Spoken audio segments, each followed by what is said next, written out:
Academy.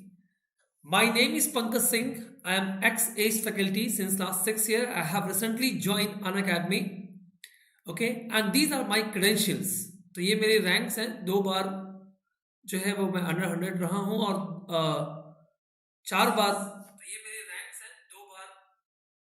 4 बार मैंने जो है वो रैंक गेट क्लियर किया है. 4 बार मैंने गेट जो है वो क्लियर किया है. ओके, तो अगर मैं अपने सब्जेक्ट्स की बात करूं तो सब्जेक्ट जो है वो मैं लेता हूं सिग्नल सिस्टम, कंट्रोल सिस्टम और ईडीसी. और नियरली मुझे 10 प्लस ईयर्स ज़्यादा का टीचिंग एक्सपीरियंस है. ओके, ना अगर मैं बात करूं मेरे स्पेशल क्लास की, तो मेरे जो स्पेशल क्लास है वो आप ज्वाइन कर सकते हैं tinyurl.com पंकज एससी पे. यहाँ पे आपको सारे स्पेशल क्लास मिल जाएंगे सर. जितने भी स्पेशल क्लास मैंने आज तक लिए हैं और जो मैं लूंगा भी, मतलब अपकमिंग स्पेशल क्लास भी यहाँ पे आपको मिलेंगे. तो कई सारे कैटेगरीज हैं, जैसे कि मोटिवेशन. यहाँ पे मैंने आपको बताया है कि how to that is make a short notes, और भी बहुत सारी चीज़ें. कंट्रोल सिस्टम के स्पेशल क्लासेस, कई सारे टॉपिक्स मैंने कवर कर दिए हैं. और सिग्नल सिस्टम के स्पेशल क्लासेस भी मैंने यहाँ पे लिए. जो मेरी अपकमिंग स्पेशल क्लास होने वाली है वो 15 नवंबर से स्टार्ट होगी. और जो टॉपिक मेरा जो होगा वो होगा स्टेट स्पेस. तो इसको बिल्कुल करना ना भूलें. ओके, और इसके बाद मैं स्टेट स्पेस के बाद एक और टॉपिक करवाऊंगा जो है कंट्रोलर एंड कंपनसेटर्स. तो ये इस बार का मेरा एजेंडा है. इसे क्लियर? और आप इसे बिल्कुल करना ना भूलें. तो बहुत अच्छी क्वालिटी के लेक्चर्स आपको मिलेंगे. जितने भी मैंने स्पेशल क्लास लिए हैं वो बहुत सारे क्वालिटी के हैं. तो आप चाहें तो आप जो है स्पेशल क्लास कर सकते हैं. आप चाहें तो लाइव क्लासेस कर सकते हैं. प्लस में आपको लाइव क्लासेस मिलती है. प्लस में आपको वे मोर पर्सनलाइज चीज़ें आपको मिलती है. गुड, आपको लाइव क्लास भी मिलेगी, क्रैश कोर्स भी मिलेगा. हर हफ्ते आपको वीकली टेस्ट मिलेंगे. आपको डाउट सॉल्विंग सेशन मिलेगा. इंग्लिश हिंदी में ये सेशंस होंगे. और सबसे बड़ी बात, आपको आरआईबी में सारी चीज़ें मिलेंगी. इसलिए आरआईबी जो होगा ये बैच में भी आप एसेस कर सकते हैं. तो बस आपको ये कोड याद रखना है. कोड है आपका पंकज11. बस ये कोड याद रख लीजिए. इस कोड से आपको सारी की सारी चीज़ें जो है वो क्लियर हो जाएंगी. सारी की सारी चीज़ें जो है वो क्लियर हो जाएंगी. ना इसके बाद अगर मैं बात करूं आइकॉनिक प्लान की, तो ये एक नया प्लान है जो कि अन अकेडमी ने इंट्रोड्यूस किया है. और ये one of the awesome plan है, क्योंकि इसमें आपको प्लस के जितने कंटेंट है वो तो मिलता ही है, साथ ही साथ पर्सनलाइज वे में आपको कोचिंग मिलती है. मतलब पर्सनलाइज कैसा, कि जैसे कि अगर मान लीजिए आपने यूज़ किया पंकज 11, तो मैं आपको वीडियो कॉल के थ्रू गाइड करूंगा कि आपको ये पढ़ना है, ये नहीं पढ़ना है. मतलब मैं आपको स्टडी प्लान करके दूंगा. Got it? आपके अलग से मैं स्टडी बूस्टर सेशंस लगवाऊंगा डिफरेंट फैकल्टी के. ऐसा नहीं कि केवल मेरी, आपको डिफरेंट फैकल्टीज के स्टडी बूस्टर सेशन मिलेगा. और आपको पर्सनलाइज टेस्ट आंसर्स बिल्कुल डेटा के साथ, पाई चार्ट के साथ, हर चीज, यानी कि बिल्कुल फोकस्ड वे में आपको प्रिपरेशन मिलेगी. साथ ही साथ मैं आपको नोट्स प्रोवाइड करवाऊंगा और जितने भी प्रैक्टिस सेट्स होंगे वो सारी चीजें भी मैं आपको कवर करवाऊंगा. इसलिए तो आपको कुछ भी नहीं करना है. सिंपल आइकॉनिक पे जाके ये कोड परफॉर्म करना है. सर मैंने भी कई बार गेट एग्जाम क्वालिफाई किया है. आप चाहें तो आप इसका यूज जो है वो कर सकते हैं, मेरे एक्सपीरियंस का. बस ये कोड जो है वो हमेशा याद रखिए. ना अगर मैं बात करूं अन अकेडमी टीम की, तो देखिए कितनी प्यारी टीम है. यहाँ पर सारे के सारे एक्सपीरियंस फैकल्टी हैं. Vishal Soni sir, Ankit Goyal sir, Pallav sir, Bhima Shankar sir, okay, Pravish sir. तो ये सारी जो फैकल्टीज हैं, कामेश सर, ये सारी जो फैकल्टीज हैं ये टॉप लेवल की फैकल्टीज हैं. उनमें मैं भी एक फैकल्टी हूँ, जहाँ पे मैंने जो है पार्ट 1 कवर कर दिया है सिग्नल सिस्टम का. आप जाए जरूर देखें, ये इसी पे मिला हुआ है. मैंने सबको नोशन पेज ही प्रोवाइड किया है. तो आप नोशन पेज पे जाके सारे वीडियो बुक्स पे आप डाउनलोड कर सकते हैं, सारे पीडीएफ डाउनलोड कर सकते हैं, सारा नोट्स डाउनलोड कर सकते हैं, और सारे लेक्चर्स मेरे देख सकते हैं. तो अगर आपका टारगेट सच में गेट 2021 या 2022 है, तो आप प्लीज जाएं और लेक्चर्स को देखें. ना अगर आप प्लस में आना चाहते हैं और फीस के लिए वरीड है, तो देखिए बहुत नॉमिनल कॉस्ट में आपको प्लस का सेशन जो होगा वो मिलेगा. ठीक है? और 12 मंथ का जो सब्सक्रिप्शन है, देखिए यहाँ पे जो 12 मंथ का सब्सक्रिप्शन है ये आपको मिलेगा रेफरल कोड के बाद. रेफरल कोड के बाद 30,250. रेफरल कोड आप यूज करेंगे पंकज 11. रेफरल कोड जो आप यूज करेंगे पंकज 11, क्योंकि जिन्होंने भी पंकज 11 यूज किया है वो चेंज को फील कर रहे हैं. Got it? अब अगर मैं एक दिन का कॉस्ट आपके सामने एस्टिमेट भी करूं, तो आप देखिए 365 divided by 365 divided by sorry 30,250 divided by 365 अगर आप करोगे तो ये आपको लगभग लगभग 82 रुपीज़ की समथिंग का पड़ेगा। अब 80 रुपए का सर पिज़्ज़ा भी नहीं आता, इतनी एक अच्छी क्वालिटीज़ जो है वो आपको मिलेगी पर डे की। तो अगर आप ये मान लें कि इतने नॉमिनल कॉस्ट में कोई भी नहीं दे रहा है जहाँ पे आप सारे क्वालिटी एसेस हैं, और सबसे बड़ी बात ये है कि ऐसा नहीं है कि आपको एक ही बैच में एसेस मिलेगा, आप मल्टीपल बैच में जा सकते हैं। Got it? तो मल्टीपल बैचेस में भी जा सके आप कर सकते हो। और सबसे इम्पोर्टेंट है कि टाइम बेस्ड है, मतलब आप मेरे लेक्चर करो, आपको सिग्नल अगर मान लो एक दो टॉपिक मुझसे नहीं समझ में आया तो किसी और के भी लेक्चर कर लो, या फिर आप मतलब 4-5 फैकल्टीज के आप चाहो तो सिग्नल्स कर लो या कंट्रोल, मल्टीपल टाइम्स आप इनरोल कर सकते हो। Got it? सिमिलरली 18 मंथ का जो कोर्स है वो आपको 38,500 में मिलेगा, और 24 मंथ का जो कोर्स है वो आपको 44,000 में मिलेगा। आइकॉनिक की जहां तक बात है, चूंकि ये वे मोर ज़्यादा पर्सनलाइज है, इसलिए ये 20,000 रुपये ज़्यादा मिलेगा 12 मंथ के लिए, जहाँ पे जितनी क्वालिटीज़ मैंने आपको बताई वो सब कुछ यहाँ पे मिलेगा, और 24 मंथ के लिए ये 74,000 के समथिंग का पड़ेगा। तो आप चाहें तो आइकॉनिक प्लान भी ज्वाइन कर सकते हैं। चलिए आते हैं अपने इस पर। तो हमने अभी तक जो है वो प्रॉपर्टीज ऑफ लाप्लास ट्रांसफॉर्म और आरओसी जो है वो कर लिया था। आज हम लोग एक नया टॉपिक स्टार्ट कर रहे हैं लाप्लास ट्रांसफॉर्म में, वो है causality and stability in S domain. तो सबसे पहले मुझे बताइए कॉजालिटी कंडीशन क्या होती है लाप्लास ट्रांसफॉर्म में। तो कॉजालिटी कंडीशन जो है वो लाप्लास ट्रांसफॉर्म में क्या होती है ये हमें देखना है। देखिए ध्यान से, मैंने आपको टाइम डोमेन में बताया था कि अगर कोई सिग्नल है, मान लें अगर कोई सिग्नल है एच ऑफ टी, अगर कोई सिग्नल है मान लेते हैं एच ऑफ टी, तो अगर वो जीरो है for T less than zero, तो ये जो सिस्टम होगा ये सिस्टम आपको कहलाएगा कॉजल सिस्टम। आपका ये सिस्टम कहलाएगा कॉजल। लेकिन अगर यही आपका ये जीरो हो गया for t greater than equal to zero, तो ये जो सिस्टम आपका कहलाएगा ये एंटी कॉजल कहलाएगा। और अगर आपका एच ऑफ टी जो है वो नॉट इक्वल टू जीरो है, नॉट इक्वल टू जीरो है for mod T greater than zero, तो ये सिस्टम आपका क्या कहलाएगा? नॉन कॉजल कहलाएगा।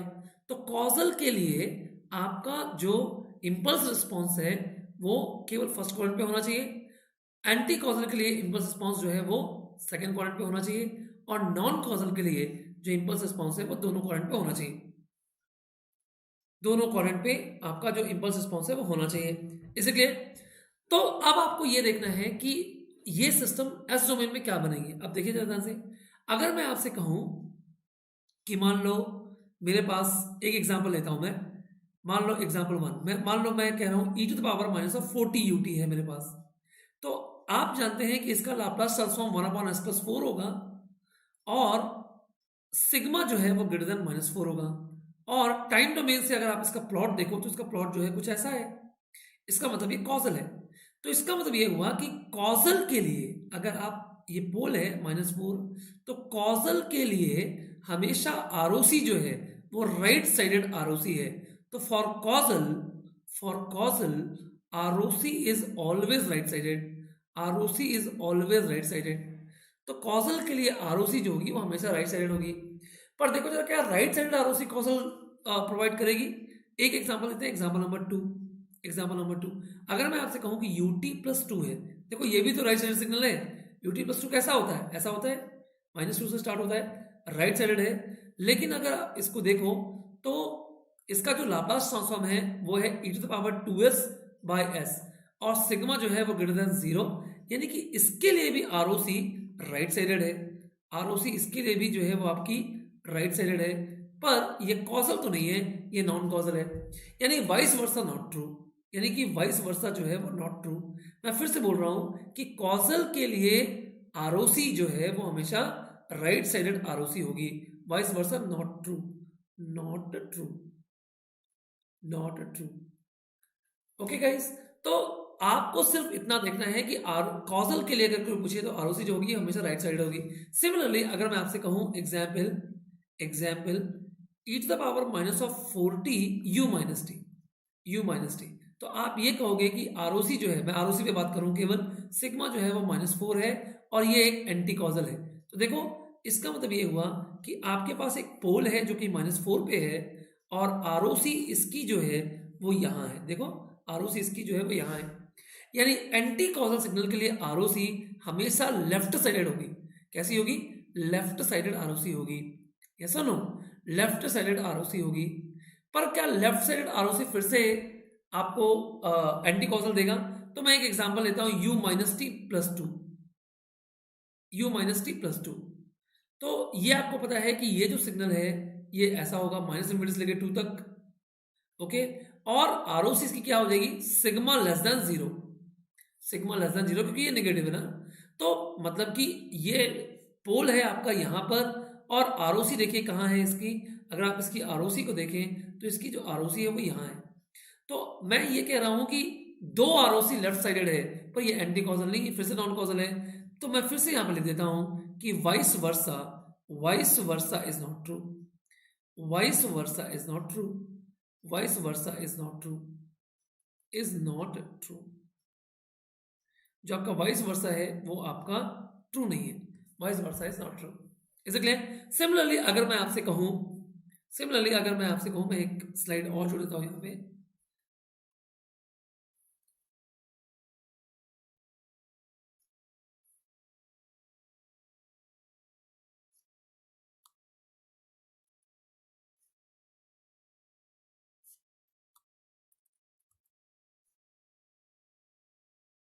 सिमिलरली अगर मैं आपसे कहूं कि मेरे पास एक नॉन कॉजल सीक्वेंस है, let's say e to the power minus of 4 mod t. तो आपको पता है कि e to power minus of 4 mod t जो है वो है e to power minus of 4t ut और plus e to the power 4t u minus t, है ना। ई टू पावर 4t और u माइनस टी। तो इसके लिए आरओसी क्या हो गई? सिग्मा ग्रेटर देन माइनस 4, और इसके लिए आरओसी हो गई सिग्मा लेस देन 4। यानी कि आपके पास दो पोल है, एक पोल है यहाँ पे -4 और एक पोल है यहाँ पर 4। तो अगर आप ध्यान से देखें तो इसके लिए आरओसी जो है वो आपकी टू साइडेड आरओसी है। इसकी जो आरओसी है वो है टू साइडेड आरओसी। तो टू साइडेड सिग्नल्स के लिए हमेशा टू साइडेड आरओसी होगी। तो मैं ये कह देता हूं, चलिए कुछ पॉइंट्स लिख लेते हैं। For a causal signal, for a causal signal ROC is right sided, but vice versa not true.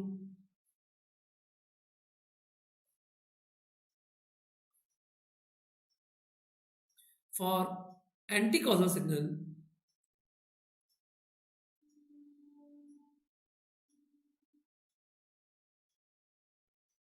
ROC is left sided, but vice versa is not true. And two-sided signal has two-sided signal has two-sided ROC.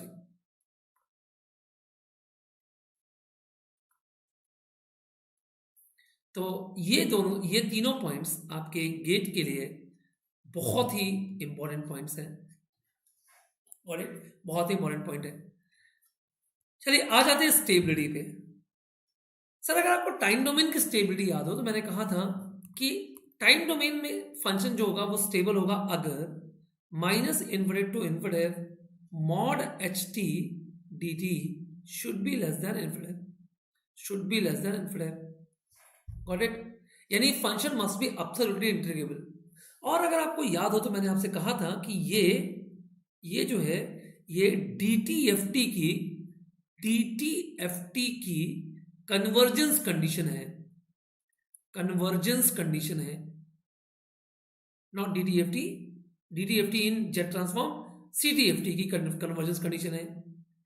यार आपको CTFT होने के लिए मैंने आपको कहा था, CTFT होने के लिए मैंने कहा था कि फंक्शन जो है वो या तो एब्सोल्युटली इंटीग्रेबल हो या तो स्क्वायर इंटीग्रेबल हो। तो ये DTFT की भी है पर वो डिस्क्रीट टाइप है। Got it? तो CTFT की कन्वर्जेंस कंडीशन है ये, CTFT की कन्वर्जेंस कंडीशन है। इसका मतलब ये हुआ कि दो signal which are having a DTFT can be considered as a stable one, can be considered as a stable one, but dt has to be less than infinitive or minus t/2 mod ht whole square dt। मतलब केवल ये condition नहीं है, got it, पर ये भी एक condition है डीटीएफटी की। तो चूंकि मुझे डीटीएफटी को लाप्लास ट्रांसफॉर्म से रिलेट करना है, इसलिए I am taking that condition. तो इसका मतलब ये हुआ कि अगर आप डीटीएफटी देखें जरा, एच ऑफ जे ओमेगा, अगर आप डीटीएफटी देखें तो ये एससीटीएफटी देखें तो ये हो जाएगा माइनस इन्फिनिटी टू इन्फिनिटी, यहाँ पे हो जाएगा एच ऑफ टी और यहाँ पे हो जाएगा e to the power minus of j omega t और यहाँ पे हो जाएगा डी टी। और आप इसका लाप्लास ट्रांसफॉर्म देखें h sigma plus j omega, तो आप देखिए ये हो जाएगा minus infinity to infinity h of t e to the power minus of sigma t e to the power minus of j omega t d d. तो आप बहुत ध्यान से देखिए, अगर मैं इक्वेशन 1 और इक्वेशन 2 को कंपेयर करूं तो आप देखिए जरा ध्यान से, अगर मैं सिग्मा की वैल्यू को 0 पुट कर लूं तो ये इक्वेशन टू इक्वेशन में कन्वर्ट हो जाएगी। यानी कि क्या dt CTFT मतलब कंटिन्यूस टाइम फोरियर ट्रांसफॉर्म जो है वो सर लाप्लास ट्रांसफॉर्म का स्पेशल केस है जब सिग्मा की वैल्यू 0 हो जाए। अब देखो सिग्मा क्या है, sigma is this one, sigma is this one और ये है j omega. Sigma is equal to 0 जो है वो इस एक्सिस की बात हो रही है, ये sigma is equal to 0 and sigma decides ROC, sigma decides ROC. इसका मतलब इंडिकेशन बिल्कुल क्लियर है कि if ROC includes unit circle, if ROC includes j omega axis, unit circle z transform में if ROC includes j omega axis then system is stable. तो मैं यहां पे लिख देता हूं पहले ताकि कोई कंफ्यूजन ना हो। आरओसी, अगर कोई बात जो है गलत निकल रही तो आप मेरी फीलिंग्स को समझिए, मैंने आपको क्लियर ये चीज लिखवाया भी है, लिखवा रहा हूं। ROC includes j omega axis, system is stable. तो सबसे पहले कुछ एग्जांपल देते हैं। तो जैसे कि अगर मैं आपसे कहूं e to the power minus of 2t ut है, तो इसके लिए आरओसी है सिग्मा ग्रेटर देन -2 और सिग्मा ग्रेटर देन -2 का मतलब ये हुआ कि ये है -2 और देखो यहां पर ये आएगी, जे ओमेगा एक्सिस आएगी। कहने का मतलब ये सिस्टम स्टेबल होना चाहिए। तो आप टाइम डोमेन में चेक कर सकते हो, ये एब्सोल्यूट इंटीग्रेबल है, स्टेबल है। सिमिलरली अगर मैं आपसे कहूं कि e to the power minus of 4t u minus t, तो इसके लिए आरओसी सिग्मा लेस देन -4। अब देखो सिग्मा लेस देन -4 मतलब क्या, ये यहां है और आरओसी जो है इसकी ये है और जे ओमेगा एक्सिस ये है, इंक्लूड नहीं कर रही है तो अनस्टेबल है। आप टाइम डोमेन से भी चेक करके देखिए, अगर आप माइनस इन्फिनिटी यहां पुट करोगे तो इन्फिनिटी हो जाएगा। सिमिलरली अगर मैं आपसे कहूं e to the power minus of 4 mod t, तो e to power minus of 4t ut और plus e to the power 4t u minus t. तो आप देखें यहां पर ये -4 और 4 के बीच में आरओसी है, -4 और 4 के बीच में आरओसी है, तो ये इसका स्टेबल होगा।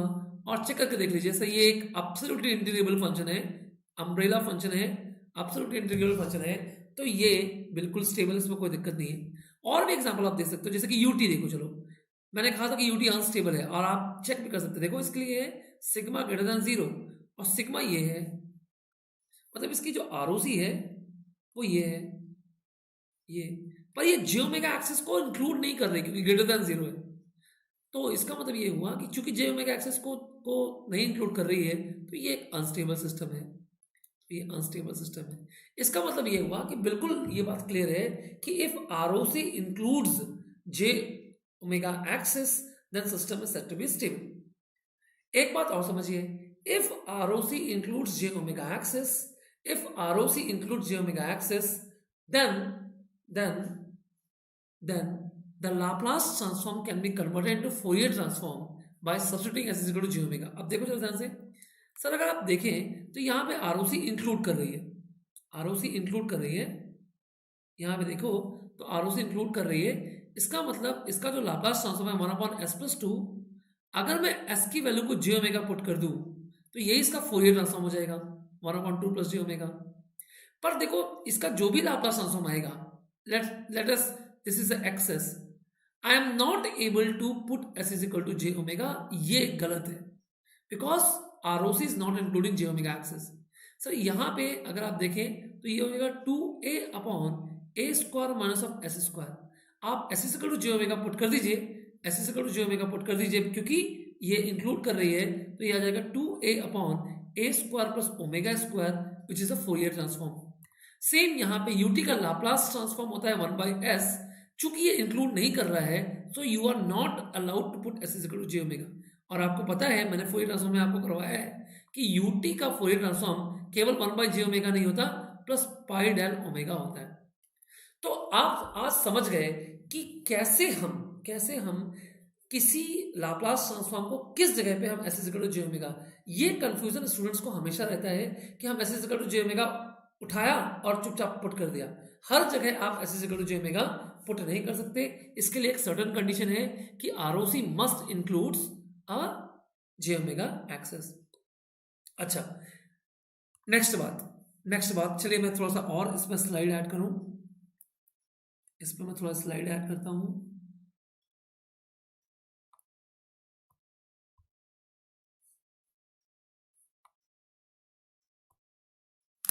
और कुछ बात करते हैं इंपॉर्टेंट।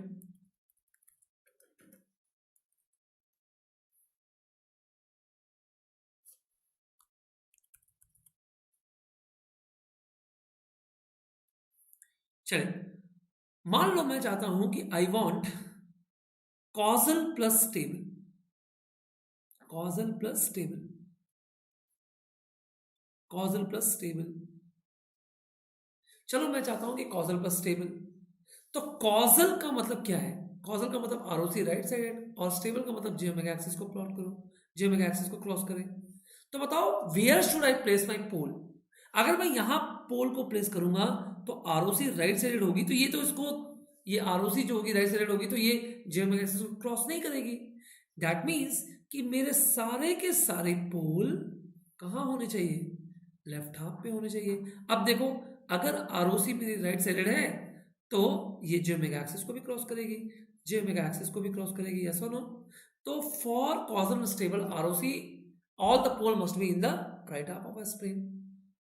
सिमिलरली अगर एंटी कॉजल प्लस स्टेबल है तो सारे के सारे पोल अब उल्टे होने चाहिए, क्योंकि एंटी कॉजल के लिए ROC जो है लेफ्ट साइडेड है, और j ओमेगा एक्सिस को वो करने के लिए, क्रॉस करने के लिए, ये इसको सारे के सारे पोल को यहां पर होना पड़ेगा। Got it? और कंट्रोल सिस्टम में सारे के सारे सिस्टम जो होते हैं वो कॉजल नेचर के होते हैं, इसीलिए स्टेबिलिटी के लिए आपके टीचर आपको बताते हैं कि सारे के सारे पोल लेफ्ट हाफ ऑफ एस्प्लेन पे होना चाहिए।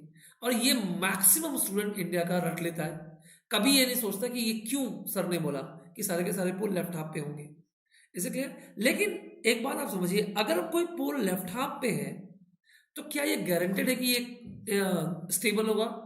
सर अगर इसकी ROC राइट साइडेड हुई तब ये स्टेबल होगा, और अगर ये इसकी ROC लेफ्ट साइडेड हो गई तब तो ये अनस्टेबल हो जाएगा, तब तो ये अनस्टेबल हो जाएगा।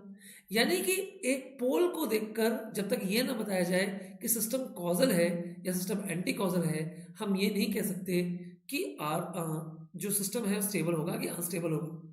तो कभी भी left half pole by default stable नहीं होता, ये बात आप समझिए, क्योंकि सिस्टम कॉजल है इसलिए वो सिस्टम स्टेबल है, इसे क्लियर? और जितने भी कंट्रोल सिस्टम होते हैं वो सारे के सारे स्टेबल होते हैं, इसे क्लियर? तो आप ये मिथ हमेशा पाल के रखते हो कि अच्छा पोल आपका लेफ्ट हाफ में, आप ये भी नहीं देखते कि सिस्टम कॉजल है कि एंटी कॉजल है, और आप चुपचाप जो है स्टेबल मार के चले जाते हो। लेकिन आप समझना कि कॉजल और स्टेबल के लिए ही ये पॉसिबल है, सिर्फ कॉजल और स्टेबल के लिए। तो चलिए इन सारी बातों को हम लिखते हैं। तो for stability ROC must include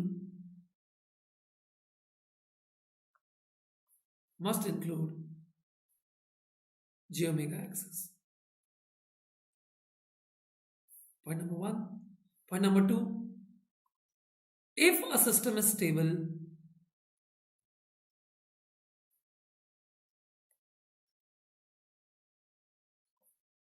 Laplace transform can be converted into Fourier transform by substituting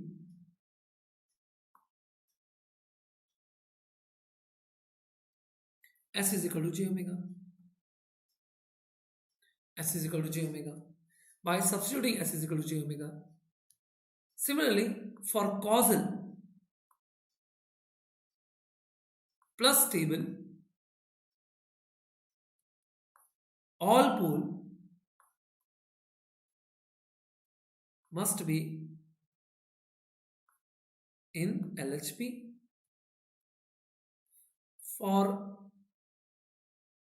anti-causal plus stable, all pole must be RHP. Next point is that causality and stability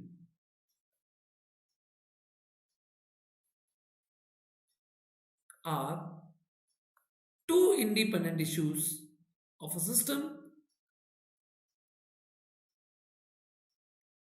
Issue of a system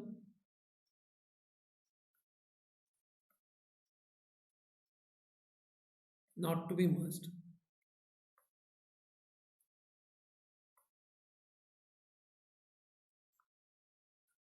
Not to be merged. That is, if a system is causal, then it is not necessary that it is always stable. जैसे कि अगर मैं ये कहूँ कि causal है और ROC यहाँ पोल यहाँ है, तो ये तो अनस्टेबल हो गया ना. और स्टेबल, अगर कोई सिस्टम मान लो स्टेबल है, तो ये जरूरी नहीं कि वो कॉजल ही हो, एंटी कॉजल भी हो सकता है. तो ये दोनों अलग अलग इश्यूज हैं जो कि आपको ध्यान देना है. जैसे कि अगर मैं कहूँ कि e⁻⁴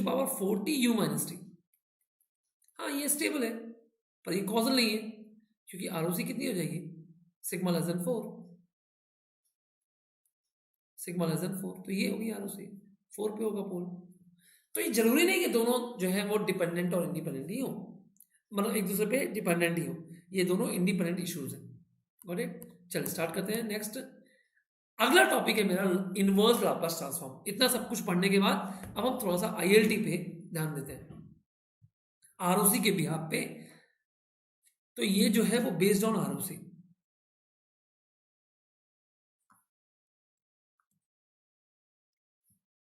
मान लो कि मेरे पास एक पोल पैटर्न है. एक पोल है मान लो -2 पे और एक पोल है 2 पे.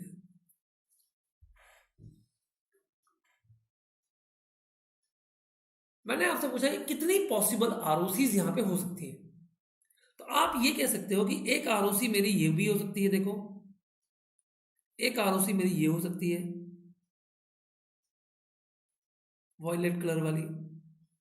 तो एक आरओसी हो सकती है सिग्मा लेस देन -2. एक आरओसी मेरी ये भी हो सकती है,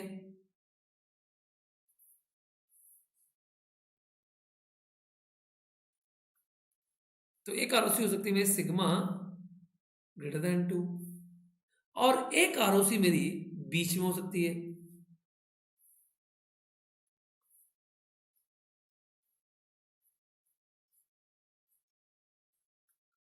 sigma greater than -2 to 2.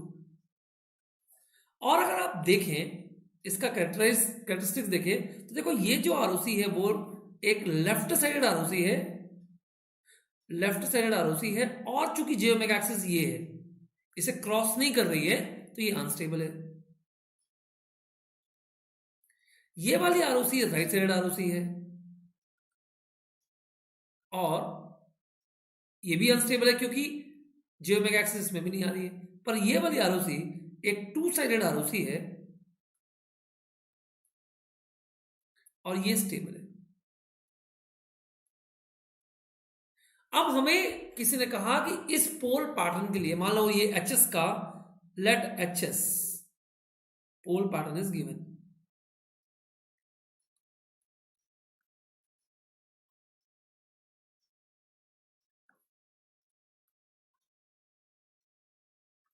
let hs pole pattern is given. और किसी ने कहा कि find ht in each case, her ROC पे आपको एच ऑफ टी जो है वो फाइंड आउट करना है, तो यू कैन फाइंड आउट. एक बात आप समझ लीजिए कि सर आपके पास अगर मैं ये कहूं कि 1/s प्लस ए है, 1/s प्लस ए है, तो इसके दो इनवर्स लाप्लास ट्रांसफॉर्म मैंने आपको बताए हैं.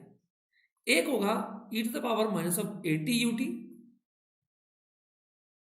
जब सिग्मा की value greater than minus a होगी, और दूसरा होगा minus of e to power minus of AT u minus t, जब सिग्मा की value less than minus a होगी. तो मतलब कि जब भी आरओसी आपकी राइट साइडेड होगी तो आपको यूटी के टर्म्स में लिखना है, और जब भी आरओसी आपकी लेफ्ट साइडेड होगी तो आपको यू माइनस टी के टर्म्स में लिखना है. और अगर दोनों का कॉम्बिनेशन है तो राइट साइडेड लेफ्ट साइडेड दोनों ही कॉम्बाइंड फॉर्म में आपको लिखना है बस. तो सबसे पहले मैं इसका एचएस लिखता हूं. तो देखो एचएस जो है, एचएस वो है के over S plus two S minus two, के ओवर एस प्लस टू, क्योंकि दो पोल है, एक माइनस टू पे एक प्लस टू पे. एंड के is what, system gain, system gain. और अभी ये कुछ भी नहीं गिवन है, तो मान लेते हैं कि के की वैल्यू 1 है. वैसे हर बार के की वैल्यू 1 लेना इज अ डेंजर, वो डिपेंड करता है कि आपको कंडीशंस क्या गिवन है. यहां पे कुछ भी नहीं गिवन है, मान लेता हूं मैं सिंपलिसिटी के लिए कि के की वैल्यू 1 है. तो एचएस जो हो जाएगा वो होगा 1/s plus two S minus two. तो आप जो है एचएस लिख सकते हैं, देखिए एचएस लिख सकते हैं a/s प्लस टू और प्लस b/s माइनस टू.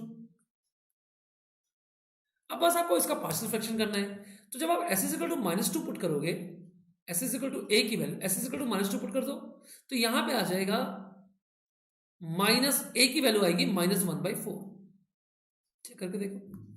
और जब आप s इक्वल टू 2 पुट करोगे तो एक b की वैल्यू आएगी 1/4, b की वैल्यू आएगी 1/4. तो इसका मतलब ये हुआ कि आपका जो एचएस है ये होगा 1/4 कॉमन ले लेते हैं, ये आ जाएगा 1/s minus two minus 1/s plus two. अब हमें इसके लिए इनवर्स लाप्लास ट्रांसफॉर्म जो है वो लिखना है. तो चलिए लिखते हैं. सबसे पहले आरओसी नंबर 1 आई. आरओसी नंबर 1 है वो है sigma less than minus two. और मैंने अभी भी कहा आपसे कि जब भी सिग्मा लेस देन होगा तो जो फॉर्मेट आएगा वो आएगा u माइनस टी. मतलब को आपको इस फॉर्म लिखना है, e to power minus of AT u minus t, जिसका लाप्लास ट्रांसफॉर्म कितना होता है 1/s प्लस ए. तो आप अगर इसका h1s मान लेते हैं हम कि ये है 1/4 और 1/s minus two minus 1/s plus two. तो चूंकि ये यहां पे प्लस ए है, यहां पे माइनस है, तो मैं इसको थोड़ा सा सिंप्लीफाई करके इसे ऐसे भी लिख सकता हूं कि 1/4 1/s कितना plus of minus two minus 1/s plus two. You वैसे लाइक दैट. अब आप सिंपल ए की वैल्यू यहां पर उठा के रख दीजिए और फॉर्मेट जो होगा वो u माइनस टी होगा. तो मेरा जो h1t आएगा, देखिए h1t जो आएगा वो आएगा कितना 1/4 बाहर है, और यहां पे आ जाएगा minus e to the power minus a की वैल्यू यहां पे माइनस टू है, माइनस टू टी और u माइनस टी, और minus minus e to power minus two t, a की वैल्यू यहां पे 2 है, u माइनस टी. बस आप इसे सिंप्लीफाई कर लीजिए. तो आपका जो h1t आएगा वो आएगा, देखिए आएगा 1/4 कितना e टू द पावर, इसको पहले लिख लेता हूं minus two t u minus t, और minus e to the power 2t u minus t. ये आपका पहला h1t आपके पास आएगा.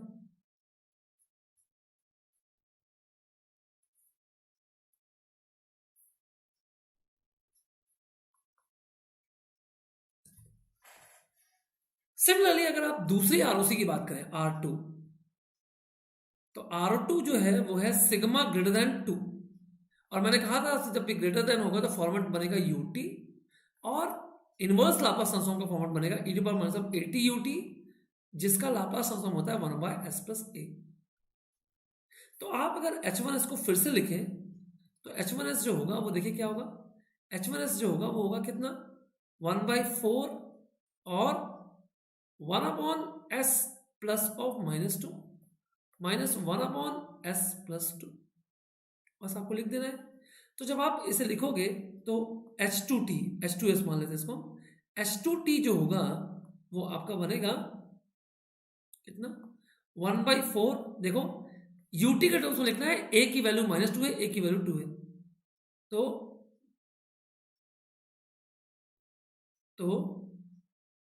e to the power 2t UT minus e to power -2t UT।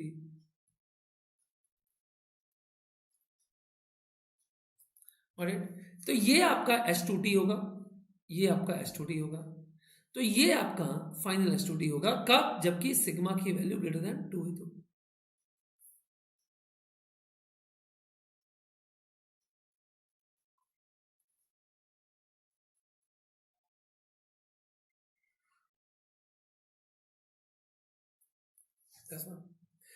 R3 काफी इंटरेस्टिंग है। R3 जो है उसमें सिग्मा ग्रेटर देन -2 है और लेस देन 2 है। अब एक बात आप समझना, जब भी ग्रेटर देन होगा इसके लिए जो फॉर्मेट आएगा वो होगा UT, और जब भी ये लेस देन होगा तो फॉर्मेट आएगा U माइनस टी, ये मैंने अभी बताया आपको। तो इसका मतलब ये हुआ कि आपको दोनों के फॉर्म में लिखना पड़ेगा, मतलब आपको ये भी देखना पड़ेगा e to power minus of 80 UT और minus of e to power minus of 80 U minus t. तो इन दोनों के लिए जो लाप्लास ट्रांसफॉर्म है वह है 1/s प्लस a। मतलब जो पोल UT के टर्म्स में कौन होगा, जो पोल -2 पे होगा, और जो पोल 2 पे है वो U माइनस टी के टर्म्स में लिखेगा। तो अगर मैं H3s लिखूं तो वो है 1/4, और देखो 1/s प्लस ऑफ -2 आप कह रहे हो, और माइनस ऑफ 1/s प्लस 2। अब देखो ये पोल है -2, तो पोल इसको किस टर्म्स में लिखना है, UT के टर्म्स में लिखना है। इसको किस टर्म में लिखना है, इसको किस टर्म में लिखना है, U माइनस टी के टर्म्स में लिखना है। तो U माइनस टी के लिए A की वैल्यू कितनी है, -2, यहाँ पे A की वैल्यू कितनी है, 2, तो ये कितना हो जाएगा S3D, S3D कितना हो जाएगा बोलो, ये हो जाएगा 1/4, U माइनस टी के टर्म्स में लिखना है, तो ये हो जाएगा minus of e to the power minus of -2 into t, और यहाँ पे हो जाएगा U माइनस टी, और माइनस ऑफ यहाँ पे A की वैल्यू 2 है, UT के टर्म्स में लिखना है, e to the power minus of 2t UT। ये सुनो, जो आपका राइट साइड होगा, ये राइट साइड है, देखो पोल -2 ROC -2 से बड़ी है इसलिए राइट साइड होगा, तो UT के टर्म्स में, इससे छोटी है तो लेफ्ट साइड होगा तो U माइनस टी के टर्म्स में।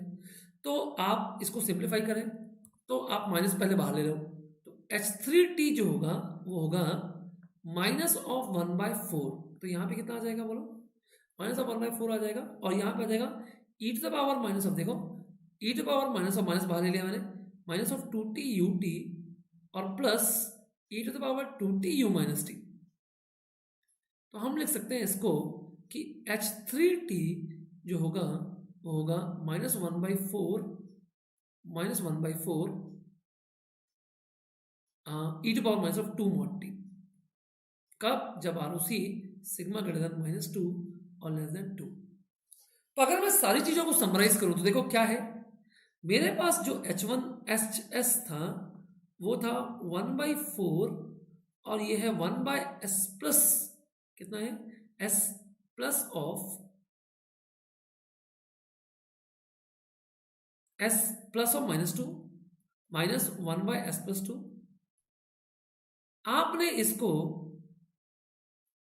3 फॉर्म में लिखा है, तीनों फॉर्म हम लोग देखते हैं एक बार।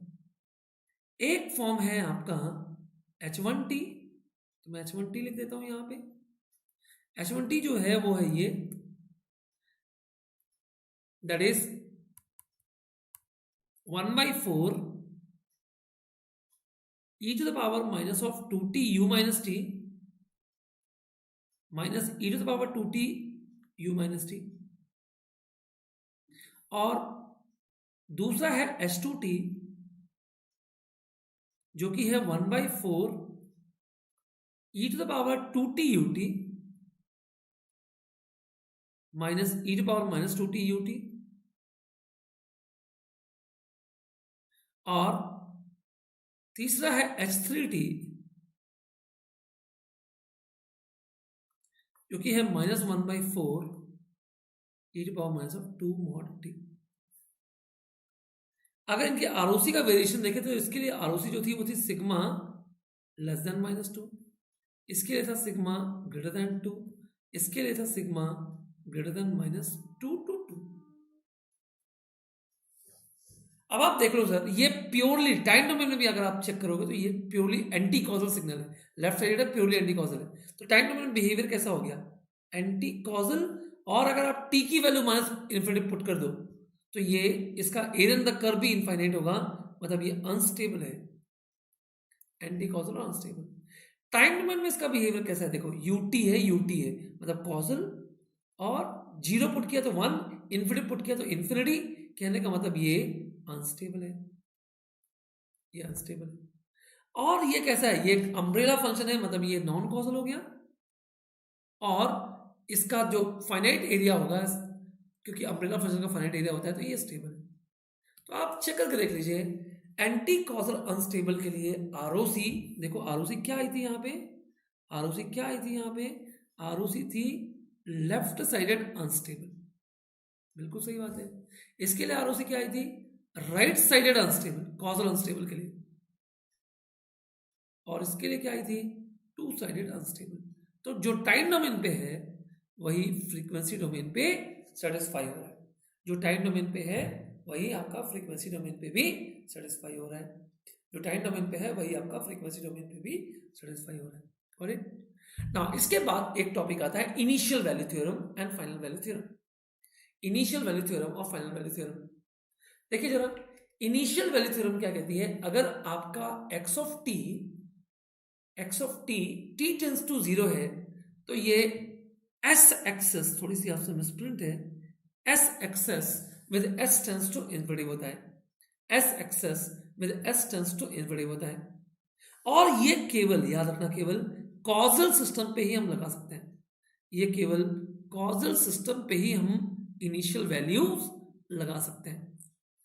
कॉजल सिस्टम मतलब कि आपका जो ऑर्डर ऑफ न्यूमरेटर है ऑर्डर ऑफ डिनोमिनेटर से छोटा ही होना चाहिए।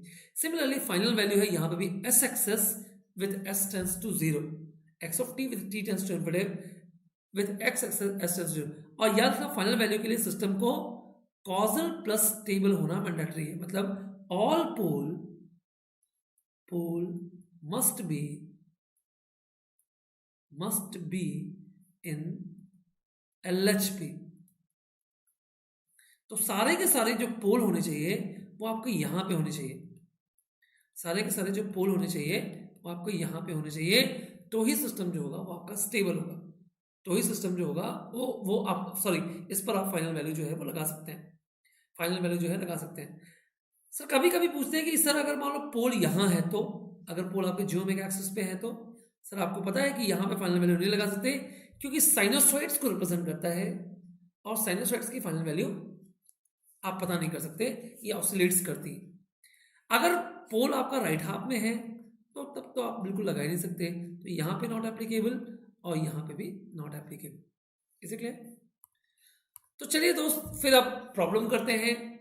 तो जैसे कि यही क्वेश्चन है, if the Laplace transform of a signal is given as 1/s(s-1) then its final value is. अब देखो इसका पोल देखो जरा एक बार, तो इसका पोल देखोगे तो एक पोल यहाँ है और एक पोल यहाँ है, तो ये फंक्शन वैसे ही इन्फिनिटी है, अनबाउंडेड है, इस पर फाइनल वैल्यू हम नहीं लगा सकते। ये क्वेश्चन देखें सर, ये क्वेश्चन बहुत शानदार प्रॉब्लम है।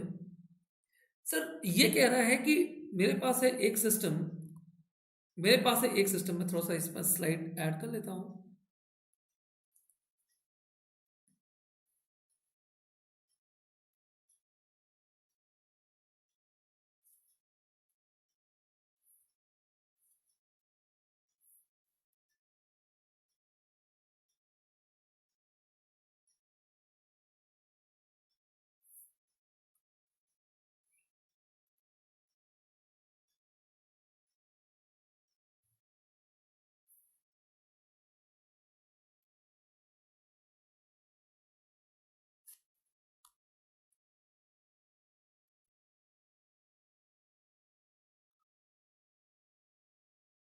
चलिए स्टार्ट करते हैं। तो मेरे पास जो सिस्टम है वो है d2 by dt 2 plus 4dy by dt plus 3/t। तो अगर आप इसे ध्यान से देखें, तो इनिशियल कंडीशन सारी जीरो है। कहने का मतलब हम इसका एच निकाल सकते हैं जो कि वाई एस बाई एक्स होगा। तो वो कितना हो जाएगा देखो सर, इसका लाप्लास ट्रांसफॉर्म लीजिए, इनिशियल कंडीशन जीरो है तो ये हो जाएगा s square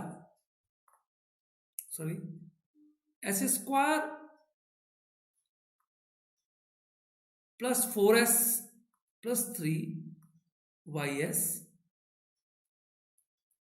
is equal to 2s plus 4xs। कहने का मतलब मेरा जो y(s) बाई एक्सेस आएगा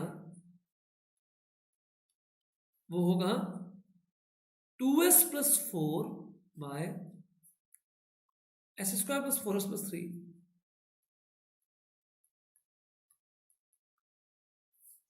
इसका मतलब ये हुआ कि मेरा जो y(s) होगा वो हो जाएगा X s times 2 into s plus 2 by, इसको फैक्टराइज कर लीजिए, s प्लस 1 और s प्लस 3, ये मेरे ख्याल से इसके रूट्स आ जाएंगे। 3 1 जा 3 और 3s प्लस 1s 4s, बिल्कुल। अब देखो आपको x ऑफ t गिवन है, e to power minus of 2t ut। x of t given है कितना, e to the power minus of 2t ut। तो जो आपका एक्सेस होगा वो हो जाएगा 1 अपॉन s प्लस 2। तो जो आपका y(s) होगा वो हो जाएगा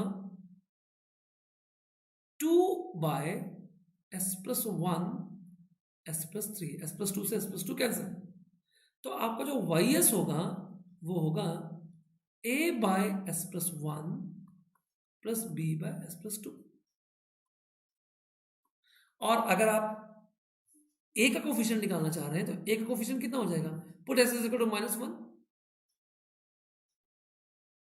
पुट ये 3 है, sorry, put s is equal, ये 3 है, put s is equal to -1, you will get 1, and put b is equal to -3 here, put s is equal to -3 here, तो b की वैल्यू जो आ जाएगी -1 आ जाएगी। तो आपका जो y(s) होगा वो हो जाएगा 1 by s plus 1 minus 1 by s plus 3। That means कि आपका जो y(t) होगा वो होगा e to the power minus of t ut